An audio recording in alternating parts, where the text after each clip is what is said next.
Hello everyone. This video will show how to rewrite this given rational function in standard quotient form to its equivalent transformed rational function, and that is of the form f of x equals a over x minus h plus k, where our h and k here represents the locator point. So let's go over this example. We remember that the bar that we have down here represents division. So what are we going to do is we will divide these two together. So I'm going to go ahead and set up the long division for this down here. So we're going to divide negative 3x divided by x is negative 3. And then we multiply the answer that we have here to each of the terms in the divisor. So negative 3x times x is negative 3x. Negative 3 times 2 is negative 6. So we go ahead and subtract these two together, and that would enable us to cross out negative 3x and negative 3x. So we are left with negative 5 minus negative 6 is positive 1. So we can go ahead and say that this is equal to negative 3, and then we have a remainder of positive 1 over the divisor is x plus 2. We can go ahead and rearrange this. We can write 1 over x plus 2 minus 3. So if you notice, this expression that we have here resembles that of the transformed rational function up here. This tells us that our locator point is on negative 2, negative 3.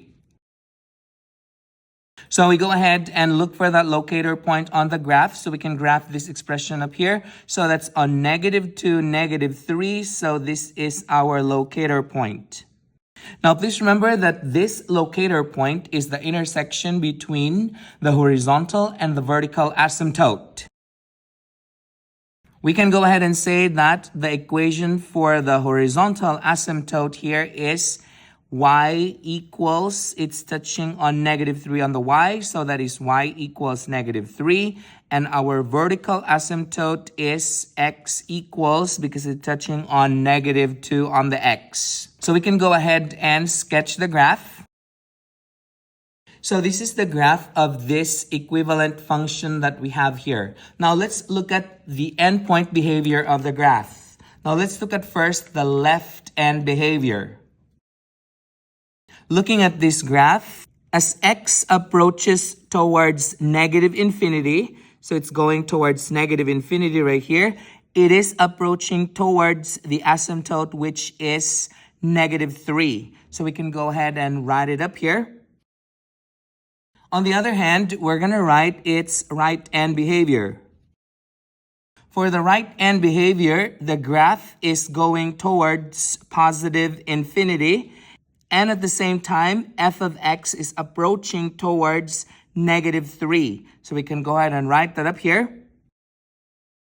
Moreover, we can go ahead and determine the domain and range for this graph.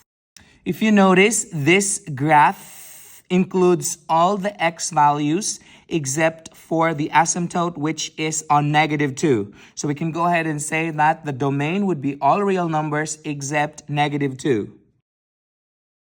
Well, the range, it includes all the values of the y except the asymptote, which is negative 3. So the range would be all real numbers except negative 3. All real numbers can be represented with this R notation that we have here. So this is read as all real numbers except negative 3. Now let's go over another example. Okay, for this example, I'm going to go ahead and set up the long division down here. So we're going to divide 2x divided by x is 2. Then we have 2 times x is 2x. 2 times negative 1 is negative 2. We're going to subtract this, and that would be 2x minus 2x is 0. So we can cross that out. Negative 3 minus 2 is negative 1.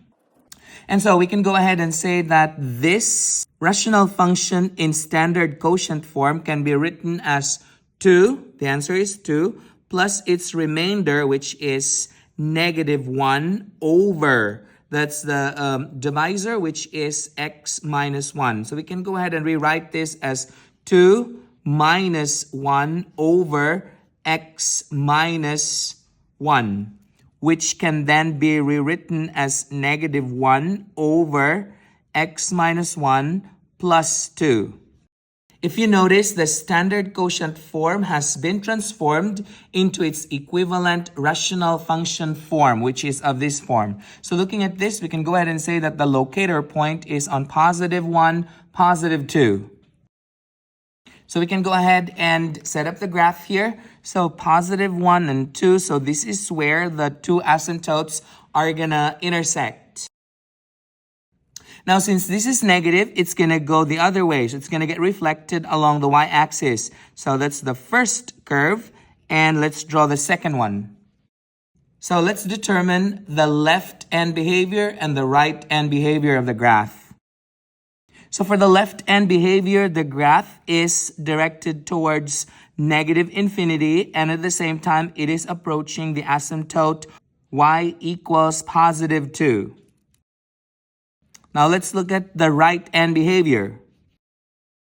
So as the graph goes towards the right, it's going to go towards positive infinity. At the same time, it is getting closer and closer to the asymptote, which is 2.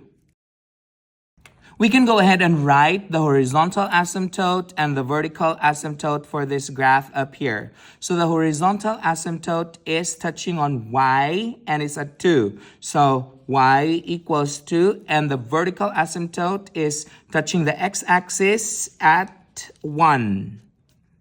Let's go ahead and determine the domain and range for this graph.